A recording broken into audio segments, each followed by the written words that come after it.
So, good afternoon, ladies and gentlemen. Good afternoon, Navin, and good afternoon, Oliver. Thank you so much for joining us here today at ADEPT Convention 2022. So, today we're going to be having a very interesting topic and something that both of you have a lot of experience in. Now, I'm sure if you were to mention something about artificial intelligence or AI to one of your peers a few years ago, they'll probably say like, oh yeah, I know AI. Yeah. Arnold Schwarzenegger from Terminator, or maybe Optimus Prime from Transformers. Something along the lines that has something to do with robots, right? But that's just so far from the truth of what artificial intelligence is here today. And it's being adapted to so many industries, healthcare, transportation, and finance, and so much more, And we have to acknowledge that artificial intelligence has benefited humans everywhere around the world in social impact as well. So for here today, we're very happy to have both of you to come and share your thoughts on the topic of the social impact artificial intelligence has on its society. Now, before we begin, ladies and gentlemen, my name is Nicklaus. I'm a fresh graduate from Multimedia University with a background in human resource management, and I will be the moderator here today. Joining us, we have Mr. Navin Sinnathamby, the head of Digital Agriculture Tech, Sectorial Pilots and Drone Tech, Ecosystem Development Division of MDEC, and we have Mr. Oliver Tian joining us from Singapore, the director of Oliver Tian Associates. Now, thank you so much, gentlemen, for joining us here today. But before we begin the whole session today, let's just introduce, we take a moment to introduce each and every one of you to our audiences. So we can have Mr. Navin, should I go first? So again, on behalf of the Malaysia Digital Economic Corporation, thank you so much for esteemed organizers ADEPT to invite us to speak about AI, the next trend post-pandemic. Yeah. So my name is Navin. I come from a government agency called Malaysia Digital Economic Corporation. We sit under the purview of KCOM, which is Ministry of Communications and Multimedia Malaysia. MDEC's main mandate is to drive digital transformation across key economic sectors, focusing on digital transformation towards boosting digital economy. The portfolios I carry would cover three things mainly, would be digital agriculture technology, national projects. Vertical ecosystem covers all sectors, transportation, healthcare, retail, and so on and so forth in the space of IoT, big data, and AI. Last but not least, drone technology. So yes, AI is the big word, but it's no longer a word, it's actually reality. We'll talk about that later. Awesome. How about you, Mr. Oliver? Sure. When we talk about AI, actually my passion runs back to school days. When I was in school at the National University of Singapore, I wrote programs using Lisp. And for those of you who are in that generation, Lisp is one of the languages that's used very widely on AI. Now, of course, we look at Python and TensorFlow and so on and so forth. I built something around natural language. I did things for banks around credit scoring.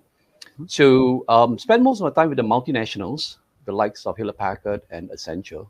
In fact, travel around quite a lot. Did some small startups of my own to look at healthcare, aging population, how we can make a lot of the companion technology more intelligent. So today, I'm with a non-profit organization called APARA, which stands for Asia Pacific Assistive Robotics Association. And we have membership across the region here, including all the way to UK. So we build an ecosystem of members who are interested, passionate about AI and robotics. More importantly, to how can we make the machine more intelligent to serve us better? And like what Nicklaus have just mentioned, right? The AI today is no longer just theory, right? It is in our lives. Sometimes we don't realize it, but it's actually right at the doorsteps, and we are actually using AI already. But of course, that's not the end, and there's still a long journey to go. We should talk about it as we go along in this panel. So back to you, Nicklaus. Thank you so much, Oliver. Yeah, so definitely, AI has come a really long way from something make-believe in sci-fi movies, for sure. So we're getting into the first question of today, and we're just going to be looking into a very general outlook. I'm sure some of our audiences may be fresh like me, coming into this space, trying to learn a little bit more about the tech industry. And the first question I would like to ask both of you is, maybe you can share with us, what is the impact of artificial intelligence on people's well-being and the importance of it to our society? So, Mr. Navin? Sure. For most of us who don't know AI, because we are so used to listening to the buzzword called IoT, Internet of Things, then we moved on, or we upgraded to big data analytics. Now the big word which is being realized is actually artificial intelligence. So let's talk about the lowest or the least digitalized sector, which is the agriculture sector. For an example, for a layman perspective. Now, we have a lot of pilot projects through an initiative by MDEC called ILADAM, or Digital AgTech, where we do a lot of pilot projects in the space of IoT, big data, and AI. Now, if we focus on AI, farmers can now look at machine learning algorithms which will actually control and monitor their farms from wherever they are. So you talk about farming at fingertips, and it's happening right now in Malaysia. Farmers no longer need to go to the farm or depend on foreign workers. Machine algorithms will tell the farmer when to fertilize, when to irrigate, or even when to spray. All they need to do is just control the algorithms, feed more data so the algorithms are more accurate. That's from a farmer or a people perspective. Now, for a social wise, now, end of the day, when we talk about technology, all we want to do is three things. How can you use technology to increase productivity, increase income/revenue, and of course, reduce operational costs? And AI can answer all that because we no longer need to depend on human or labor per se. Now, AI is artificial intelligence, but for me, in a layman's perspective, means accuracy and integration. AI gives you accuracy towards all the data that you have that tells you what to do next in the most effective way. Number two, when you say integration, because it integrates a lot of data. These are real-time data. So towards the end, when more and more farmers adopt AI or in their farming, this will actually reduce imports because you're able to produce more food, and that will boost the national digital economy. I hope I answered half of it. I'll pass it to Oliver to carry on from there. Right. That's interesting, and that's very nicely put. And of course, when we talk about AI today, everyone's curious. What does it really offer? How does it affect my life? From the association perspective, we like to look at AI, not so much the discussion between artificial versus natural intelligence, but we choose to look at AI as an augmented intelligence that will support us human beings and help us become better. In fact, we talk about 0 to 1 and 1 plus. So 0 to 1 as in how can AI help us get to our level of expected outcome. So like very much like what Pavina just said, right? How do you increase accuracy? How do you increase efficiency, productivity, and you name it? We get to a point whereby we have achieved our expected outcome. So AI should be able to help us do that so that we're not short of performance. Now that's 0 to 1. Now 1 plus means, well, AI can actually stretch that further and get you more to achieve a potential level where sometimes we don't expect it to be. And AI should be able to help us get there. So the ability to understand technology, understand AI, and leverage that technology to augment our capability and potential. And that's the power of what AI can do. Of course, when you look at all the Hollywood movies, you look at all these funny machines, these high-tech machines that can do a lot of things and start to kill people. Honestly speaking, I think look upon the positive side where machines can be a joy to work with. We need to know that AI should be applied when the tasks are something that we humans don't want to do, should not do, and perhaps cannot do. Right? So in all those aspects itself, it augments our capability and help us become better. So the whole social impact of AI should give us very, very positive returns. In fact, it should assist us and give us a higher quality of life, help us to do things better, and enjoy life as a proper balance, as opposed to the hard work they have to go through because things are long, monotonous, boring, and so on and so forth. Yeah. So at the end of the day, the positive impact of AI should be able to increase our quality of life. Back to you, Nicklaus. Thank you so much, Oliver. Yeah, I agree with both of the points that Navin and Oliver has mentioned, that we should be looking at how AI is able to support our daily lives. And with a growing older demographic here in Malaysia, I know that the agriculture sector here has a lot of older generation that are still handling the crops as well. And I'm sure in Singapore as well, I do understand that there are certain cases where the older generation still have to work in order to feed themselves and provide for themselves. So this is something that artificial intelligence, like both have mentioned, is able to get things done more efficiently, and also is able to reduce costs for everyone that is inside maybe manufacturing or maybe in production itself. So when we look into adopting artificial intelligence also, we actually want to know how it's able to impact digital transformation, where we're able to make things faster, cheaper, and also more efficient. And with Web 1.0, Web 2.0, and now coming into Web 3.0, what is your insights of how AI can accelerate digital transformation across different industries? Now, that's a very simple question, but with a very complex answer. The reason why, again, of course, when we talk about AI, Malaysians always believe in, I will not believe until I see. There's a look and feel factor, yeah?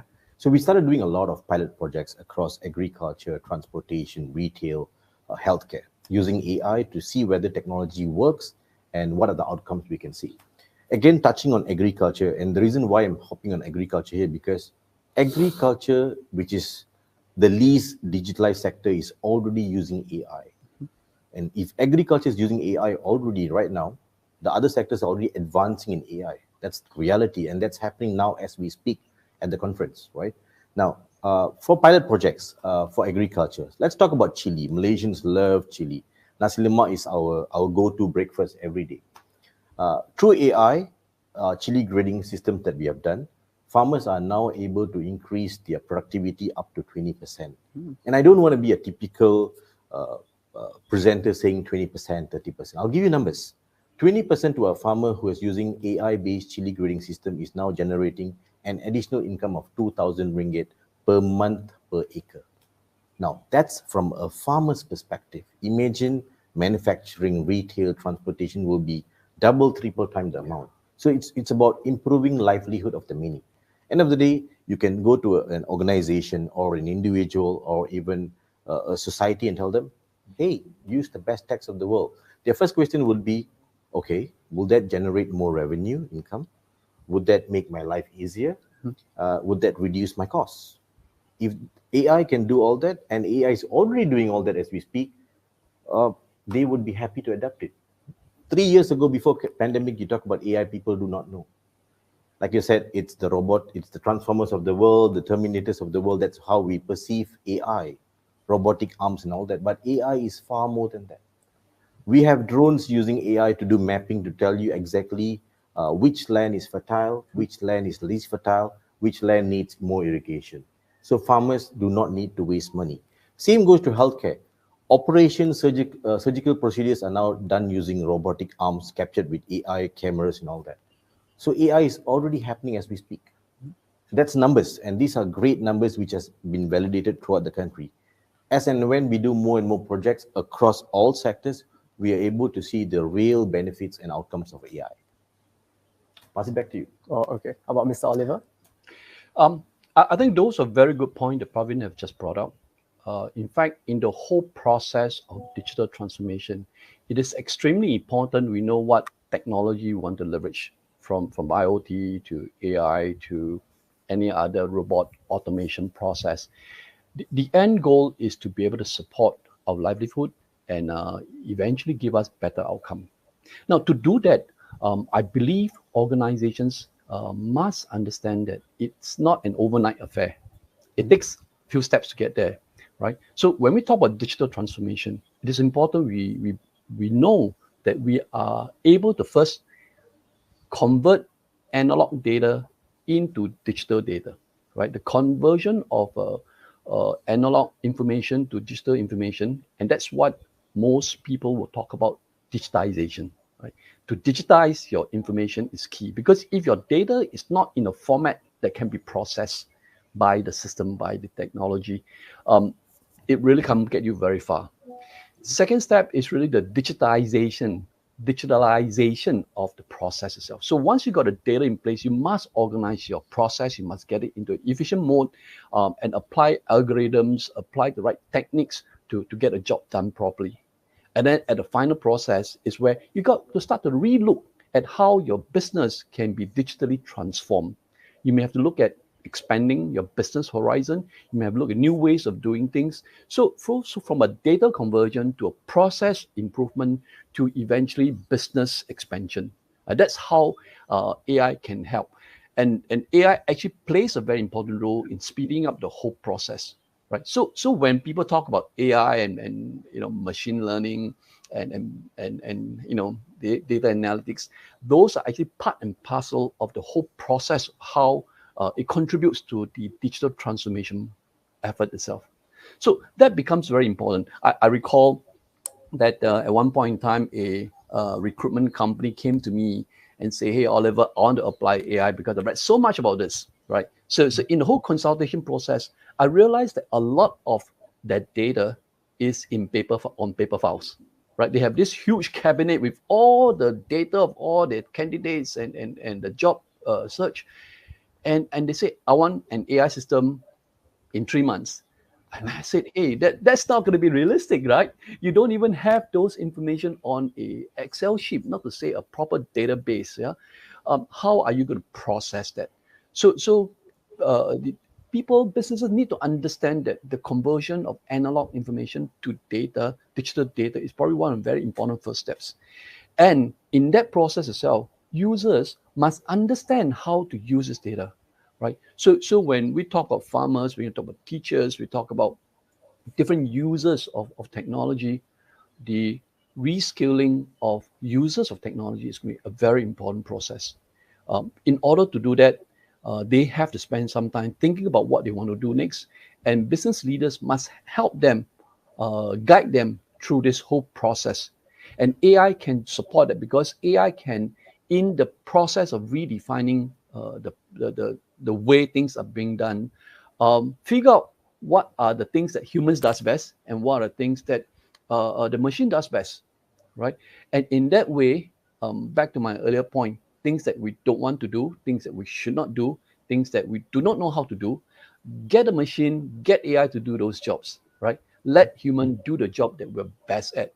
So when the reports talk about, as you do the digital transformation, you want to be able to do higher level work. Well, what does that mean? That means work that are more creative, that you can learn how to leverage the outcome of digital technology, the outcome of what AI can produce, and augment your ability to do better.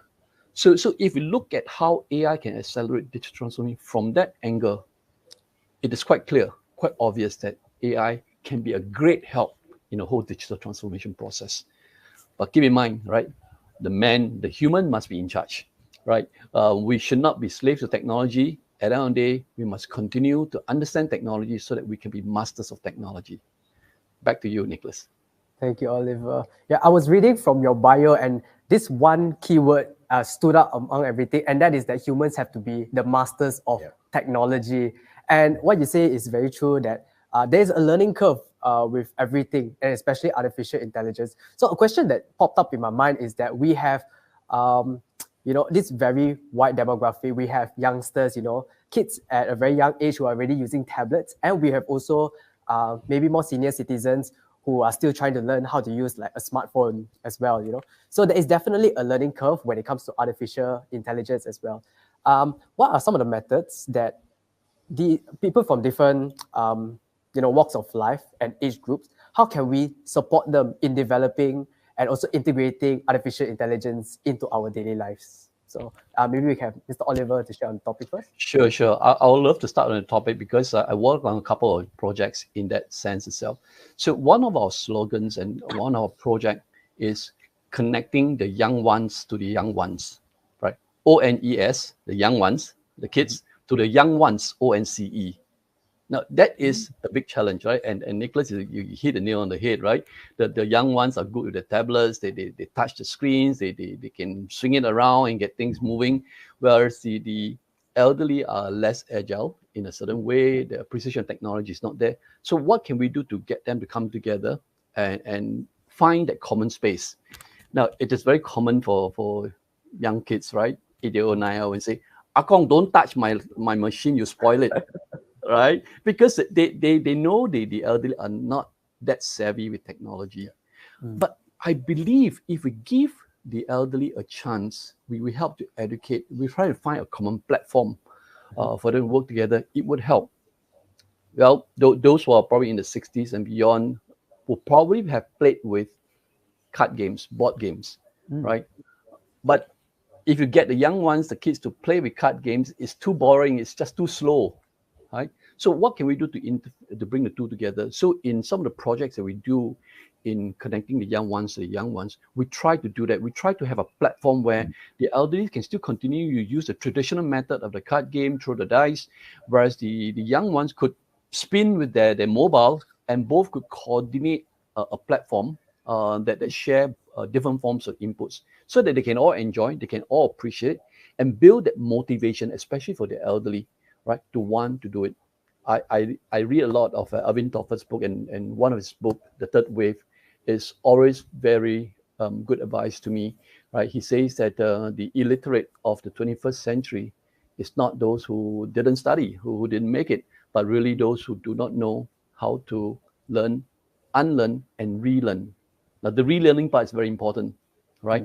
A lot of us think that when we go to school, we graduate and that's it. We don't need to study anymore. But now we talk a lot about lifelong learning. We need to learn new things. And in the process of learning new things, it is also important that we unlearn. Because if we don't unlearn and we keep to our old habits and our old practice, it's not going to get us anywhere. And that is the challenge that the elderly would have. Yeah. So bridging the two together is going to be so important. We need to help to advise, to guide the mindset of the more senior ones to think about how they can unlearn some of the past and move on to learning new things. This is especially so, and the point I want to make before I pass back to Pavin and Nicklaus, is that technology is moving so fast today, right?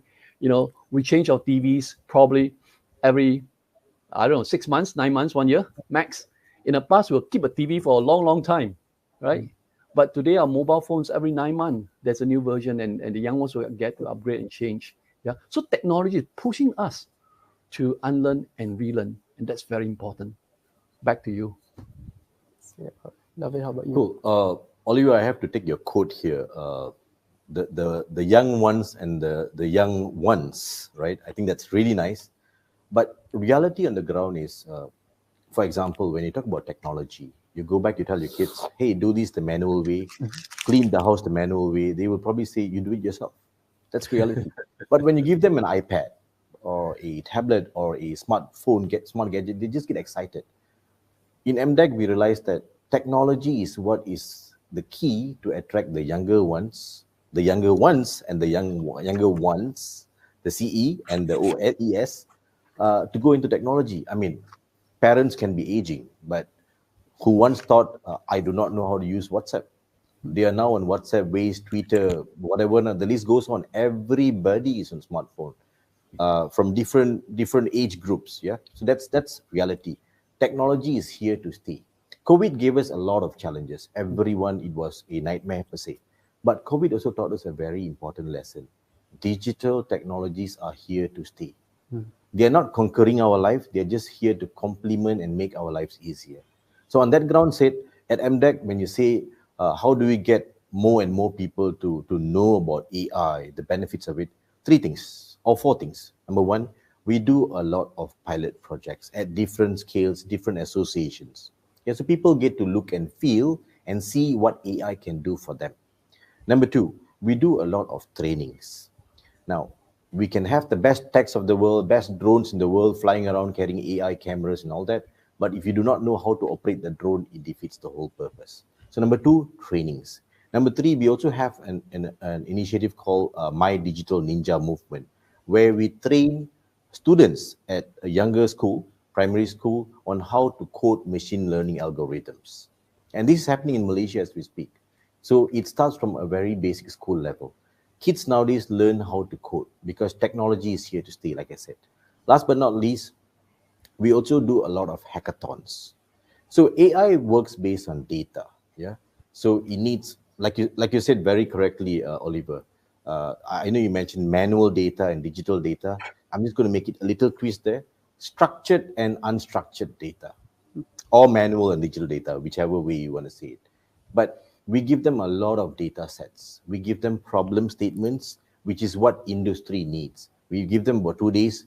We literally tell them, okay, come up with proposals, come up with moving solutions that actually works. And they develop solutions, and you would be surprised. The recent hackathons that we did, kids at the age of 13 years old emerge as champions. And these were the solutions that we actually deploy as pilot projects in sites by people, so people get to see. So these solutions are developed by the younger generations to train the older generations on what they can do. So it's really nice because for me, it's a family thing. Why?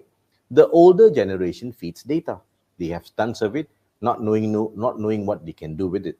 The younger generation actually use and massage the data and then train or develop machine learning algorithms to actually help themselves. So it's a very good combo. And right now, when you talk about AI, everyone is actually using AI with or without them knowing. Example, smartwatches. So what we know is smartwatches capture your heartbeat, your sleep rates, and all that. But not knowing, the data that feeds to the cloud will actually tell you what are you going to get next, where are you heading next. For example, let's take me an example. Hey, Navin, you're obese. If you don't control your food, in 10 years down the road, you're going to be having other issues. These are AI. The machine learning algorithms in the smartwatch is actually predicting what's going to happen to you in the next 5 to 10 years. As simple as that. So everyone uses a smartwatch, not knowing that that is the most fundamental digital technology. I mean, let's not talk about smartphones. Smartwatch, as simple as that. Yeah. So over to you, Chief. Awesome. Thank you, Navin. Thank you, I want Navin. to add on there, Nicklaus, if I could. Yeah, I think Navin has made a very interesting point that we should all remember. Right, the kids are definitely showing us the way how we should leverage technology. Right? That the appreciation of how they can get the output of technology and use it and apply it in the most creative way. So this is where along the way somehow we have to think where and in what way can we introduce the education pedagogy to help our kids do better? Meaning that I think the days where we grill our young ones on multiplication tables are gone. Why would you want to figure out how you can multiply two numbers together when the machine can do it faster than you, right? And you become perfect in doing your multiplication tables, but you may not use that because at the end of the day, somebody with a calculator or with a spreadsheet could just punch out the numbers a lot faster. So we got to think, all right, how can we build that trust in using the machines, the AI that's generating the output, the whole forecasting, and use that information correctly that applies to our livelihood, right? So the smartwatch is a great example, right? We need to know how you to use that information, right? As you walk, it takes your pace, it measures your stride, your heartbeat, and all your vital information, and that information fed to you will help you decide. All right, it's time to visit the physician. All right, I'm still good. I can afford to have some oily food today. Yeah, but that's what we need to do. How can we leverage on the information that AI has generated for us and use it in the most appropriate way? In the past, the only time you want to go and see a doctor is, alamak, I got a bad headache, temperature high, right? But by that time it's too late, right? By the time it's too late, right? Now AI can give you a lot more alerts earlier, and you can use that information to have a better quality of life, which I'll emphasize once again. Sorry to interrupt you, but Nicklaus, back to you. It's okay. Thank you so much, Oliver, and thank you so much, Navin. You guys are given very beautiful points, and then I can see from here, the information that I've gathered is that through artificial intelligence, it has developed platforms for everybody across all walks of life to come together through a community and in collaboration and not competition. So as how Oliver say, Akong, don't touch my smartphone, don't touch my TV. Yeah. So it's really beautiful that we are able to see this in our society today, how all of us can come together with the use of artificial intelligence. So just now we were talking about how it's able to provide us social impact. So this is one of the ways by bringing all of us together. But we're also going to be talking about much more destructive type of problems that are happening in our life right now. So some things like poverty or global warming, which is things that we cannot deny that is still happening and has become worsened during the COVID-19 pandemic. So the next question I would like to share with the panel is, how can artificial intelligence help in supporting the fight against global poverty and also in tackling global warming? So, Navin, you would like to go first? Good question. Like I said, when you talk about technology, people will always want to see what are they getting from using the technology. right? So on that grounds, again, back to the most fundamental level of people, which is the farmers. Through technology, through artificial intelligence, they are able to generate 2,000 ringgit additional income per acre per month. Say their basic salary on average is about 2,500 ringgit. Plus 2,000, that will make it 4,500 ringgit to 4,800 ringgit. So that's actually a jump from a B40 community group to an M40 community group. That itself, through technology, at a fingertip, you're already increasing your livelihood. Now that's per farmer. Imagine everyone across the country uses AI for agriculture, healthcare, retail, transportation, manufacturing, and the list goes on. If you can imagine the amount of revenue they'll generate, amount of quality improvements they make, amount of time they can save so that they can do better things, other things better, right? That itself will already improve livelihood. Yeah. So when you think about poverty, there is a threshold of poverty level. But with technology, you can automatically produce more with less. When I say produce more, with technology, with little intervention by human, of course, human is the master, like Oliver clearly said, but with less intervention from human, machine learnings or AI algorithms can do the job for you better. So from producing, say, 8,000 kilograms of chili per acre of land, you are now able to produce 10,000 kilograms without having a manual farmer to be there to switch on the fertilizer tanks, to switch on the pipe. Why? Because now the systems have their own artificial intelligence embedded. All the farmer needs to do, like you said, being the master of the system, is to monitor from his iPad from wherever he is. So this is already happening. So when you talk about poverty, right now, technology can clearly help to elevate that problem. For example, let's talk about food delivery. Before this, you are not able to track who orders what, when, how, all that.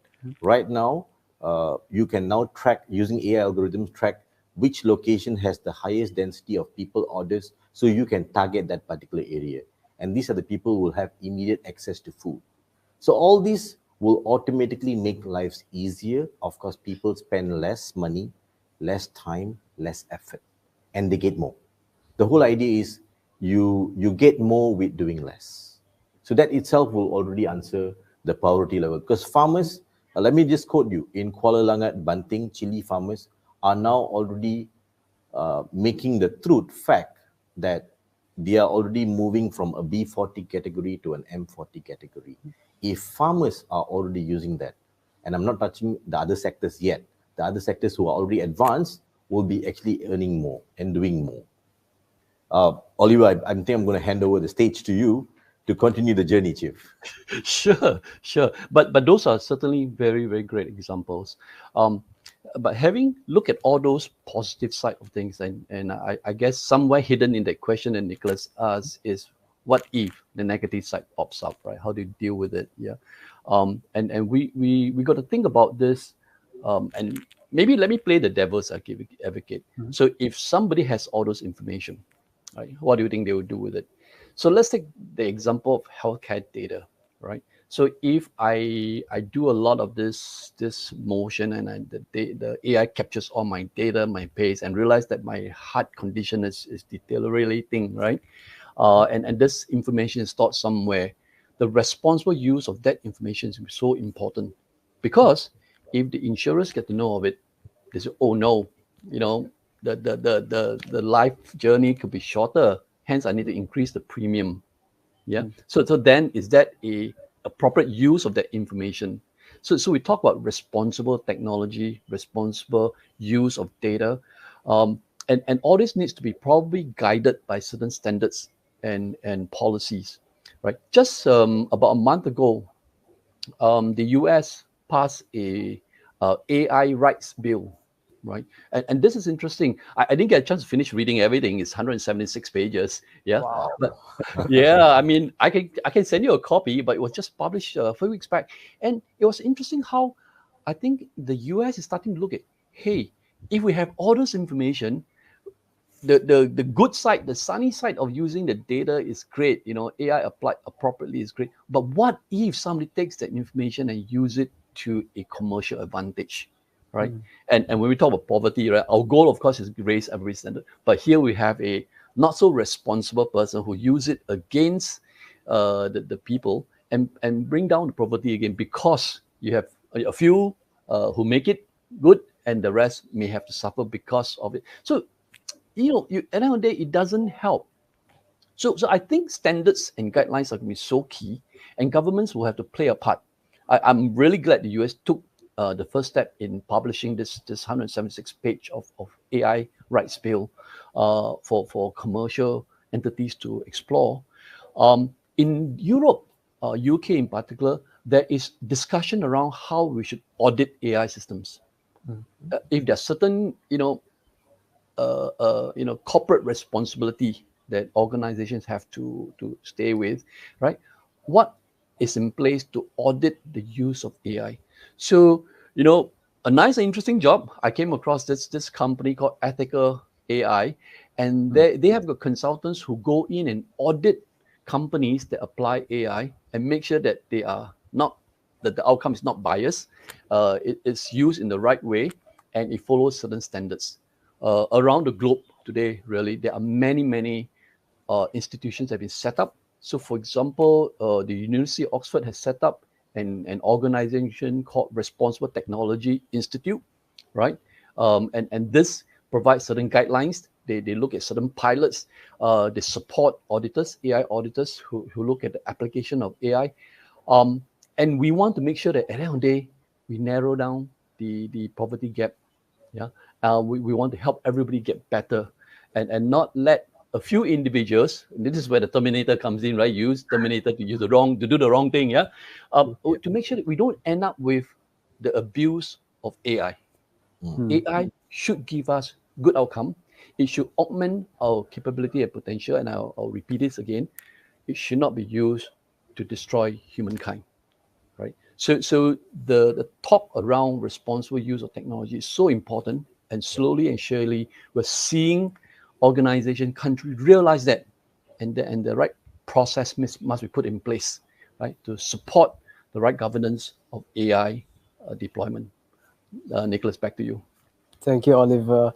Yeah, so data security is also one of the biggest concerns moving into being more connected with technology here today. And that leads me to my next question, which is knowing what are the industry leaders doing right now to make AI more equitable, more privacy sensitive, and also more explainable to everyone here today. So maybe Oliver, you would like to share on what are the methods that are currently being taken by these industry leaders, or maybe also what I'm sure some of our audiences here maybe are in the artificial intelligence. What can they do themselves in order to make their products and services safer for all of us to use? To deal with this whole issue around data and privacy and security, it's a whole discussion.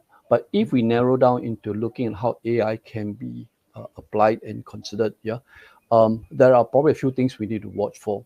One is the understanding of data protection, right? Very, very important. Of course, different geographies have different policies that have been put in place, how information are being provided for and how it's being used. The last thing you want to see is, you walk to a stranger and they say, "Hey, Oliver, I know who you are, what you like to eat, and what you do at night." Wow, that's scary, right? That's scary, right? So different countries are starting to put in certain policies around that, and that's important because back to the example I have around the healthcare data. Yeah, once somebody uses it in the wrong way, there are serious consequences.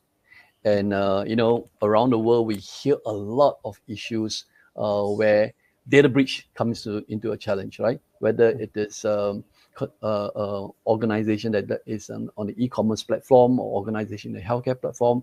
And Singapore, we can't run away from it as well, right? You probably have read in the past few years, right? There are a couple of data breaches, and even our PM's data was stolen from our health records. Right, and that's scary, right? If somebody gets to know that our government leaders are not in a good health condition, what do you think will happen? So we need to make sure first of all we protect that data. It's probably taken care of. Secondly, is when we try to implement processes that use AI algorithm, it is very important we think about the wholesome application of AI, right? Now, that is a bit tricky and not so easy because at the end of the day, when we start to apply AI, it's not a very specific area that you can apply AI. It spreads across the entire organization because it takes data from here and there, and like what Navin has said, it integrates it together. When you integrate together, that's where the tricky part comes out, right? In my department, I may use certain data, probably pretty innocent, no big issue. But if this data goes into the wrong department for the wrong use, then there could be serious consequences. Yeah. So when we talk about integrating all this information together, whether it's processes or data, it is very important we start to look at how we can help provide the guidelines to do it. And it is not just defining in the process, right? It is also testing and auditing of this process, right? How we make sure that the flow is done correctly. There's no surprises. You know, when we do coding, it's very easy to say if then else, right? That there's always that catch-all for everything else. But sometimes we need to think that everything else, how serious is it? How big is this bet? Because if it's large enough, maybe we should have additional conditions. So the whole design of the algorithms, the whole design of the code must be very considered very carefully. And that's very important.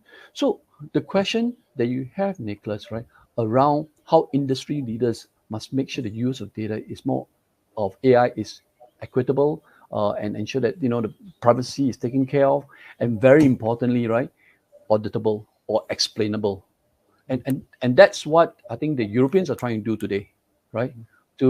We don't want to take the outcome of AI as the only truth. Sometimes we should question why the AI came up with the answer, and the AI needs to be able to provide a log of how it generates that recommendation, and that's only way it can convince us humans that we're using the right information, and we must jump in if we see that certain aspects of it is not good. So it's important that happens. Maybe I'll pass to Navin to share some of his perspective as well, because this is a very important topic. Sure.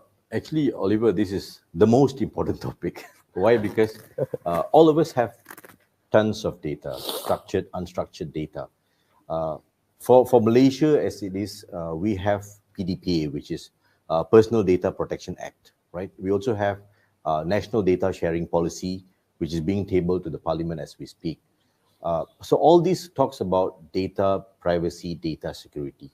For example, when we do pilot projects, we set the ground rules that the data belongs to the owner of, say, the organization or an individual. So it belongs to them. AI partners or technology partners will only come and do the machine learning part of the machine algorithms data. So data ownership belongs to whoever is generating the data. So it's always, it's like you said, it's a journey.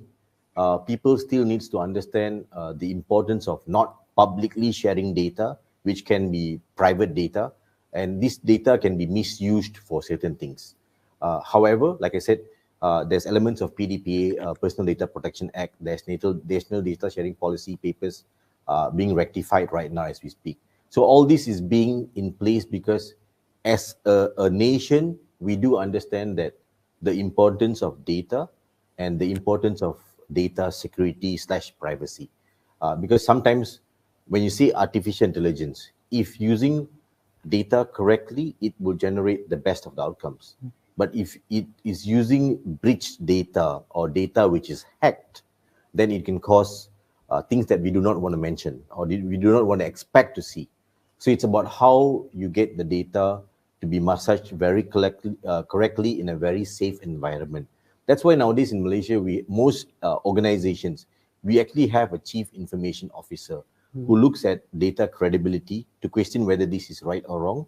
We have these people, these officers who tells them, okay, this data can be shared, this data needs management approval. So always we start with the most basic data. We massage that if algorithms work, and then we move on to the more secure data.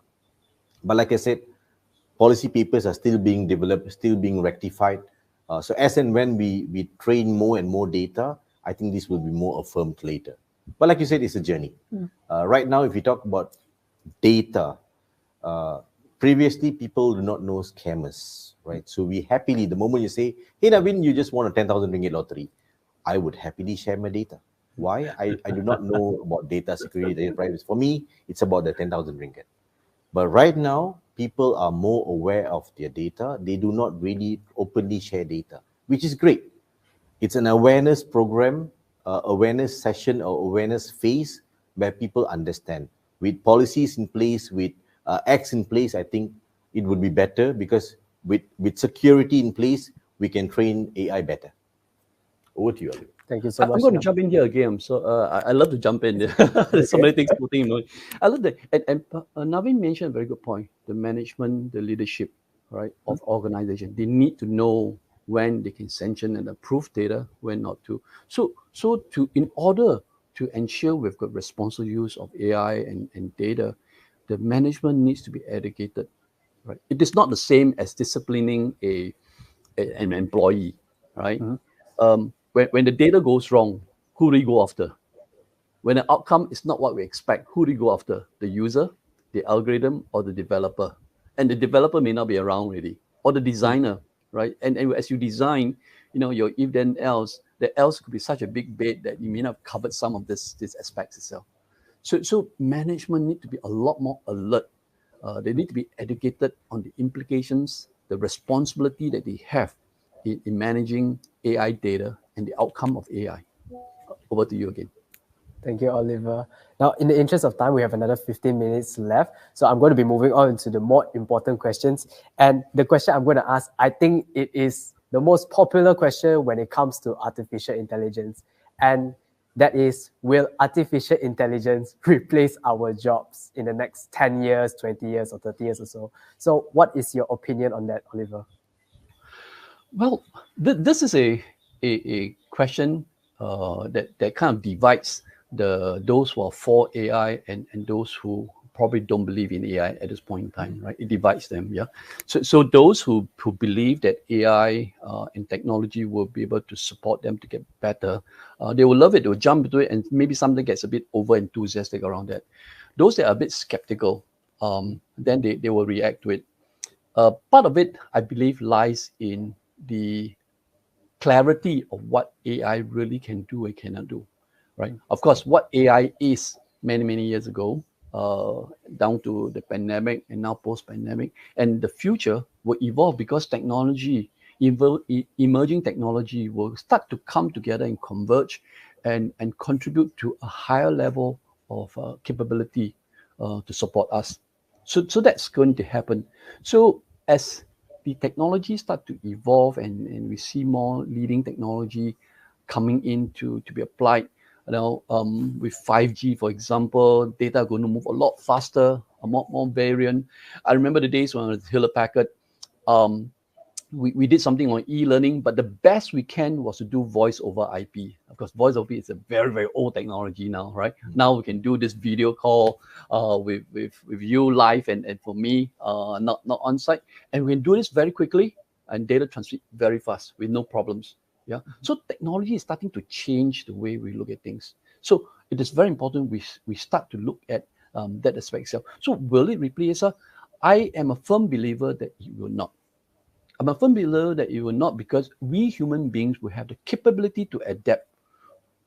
Throughout history, we have discovered many tools. We've used many technologies from Industrial Revolution 1, where you talk about the steam engines, to how IT and cloud technology has supported us. We have adapted. So it is very important that we human beings start to look at technology again, not as a threat, but a tool that we can leverage. So remember my phrase again, right? How can we think of humans as masters of technology and not slave to technology? And if we can take that positive step forward, clearly we will find new jobs. We will find new ways of leveraging technology, using technology to our favor, and we'll have a better quality of life. Back to you. Navin? I think that's a very important question. Why? Because this has been the perception for the longest time ever. Will technology remove manpower or remove works from people. People have this fear for the longest time. Let me just put my perspective at least. Technology is here to complement the lives of the many, right? For example, when you say AI is not or never going to replace human. AI is going to be guided by a human, and AI is going to just shift traditional workers to more skilled workers. Let's say in a farm again, you have people literally switching on the pipes, right? Right now, I don't need such people. But these people is where we skill and reskill and upskill them, where they look at data sets. They become more of data scientists in the farms. So technology, or specifically AI, is not here to replace people or remove jobs. It's here to train people to become more skilled based on data, so that they can feed more data accurately, and data can then massage the algorithm for them accurately. So it's complementing, like I said, AI is here to do more with less. Like Oliver clearly said, we are the master of the technology. So the technology will not replace us. We will then govern it so that it can help us to do work for us in the most effective way. Again, summary, AI is not here to replace works. It's here to create more work, more skilled workers. So that's what at MDEC we call about more skilled Malaysians. So from a normal traditional worker, we now have a data relevant worker. So technology is here to stay, and it's here to improve livelihood, not only in terms of revenue profit, but it's also to skill every level of humans across. So yes, fear not. AI is here to help and to complement and make lives easier, not vice versa. And let me add on to that. Let me add to that. I want to give an example of how jobs have changed over time, right, because of technology. So I remember when I graduated more than 30 years ago, right, the job that we went into was a programmer, right? Programmer, you just do coding. And then over time, the programmer analyst job came up, right? So the programmer and the system analyst were two different roles, but because of the nature of technology, it became one. You become a programmer analyst. Today, users are starting to get a hang of technology. They can do coding on their own, right? And the Excel is one good example. If you cannot wait for IT department to come to your turn to create that report for you, you generate it with your own Excel, right? And today there are many tools out there, right, that allows marketeers, that allows business managers to use low-code, no-code tools, right, to actually create a decision-making product. And one example is a tool called Orange, right? You got Apple, you got Orange. I would wonder when banana is going to come out, right? But if you Google Orange machine learning, right, there is a tool where all you need is to connect the dots between the different data sets, and it generates a code for you and produces a report, right? So jobs will eventually evolve, right? And what we need to learn and remember is we have to relearn, right? The need to upskill, to pick up new skills will keep us going. And in fact, it's going to be so much more enriching. Our life is going to be so much more exciting when we know how to leverage technology to improve our lifestyle. Back to you, Nicklaus. Thank you, Oliver. Thank you, Navin. So you guys have heard it today. No terminators will come after your jobs. You guys are safe as long as you keep upskilling yourself, learning, and then we'll be able to see how technology is able to enrich all our lives. Now, just one more question before we wrap up our panel session for today, and that is, what does the future hold for artificial intelligence if it was advanced and developed further? So, Oliver, would you like to share your thoughts? Yeah, I would love to do that. There is recently quite a huge debate between different scholars in AI. Yan LeCun, for example, is a firm believer of the traditional definition of AI when Alan Turing talked about, being able to mimic complete human intelligence, right? And the other scholar is Gary Marcus, who seems to suggest that the emerging truth about what AI really is may not necessarily equate to human intelligence. In fact, it should be more augmented intelligence. Of course, the two experts are debating over the social media, right? What is right, what's wrong. But clearly, like what we've discussed so far in the whole conversation here, is that we're starting to adopt AI in bits and pieces into our life, right? And AI is so much part of our life, sometimes we do not even realize it. So I see a whole integration where AI technology must eventually be connected to our human values. Our human values are so important that we must not forget what we are here for. And technology must augment what we are here to do. And if we can keep that in mind, and if, you know, between the debate that the two scholars have, yeah, I'm sure one day we realize that we are really living in an AI world without AI replacing us. That's my parting word.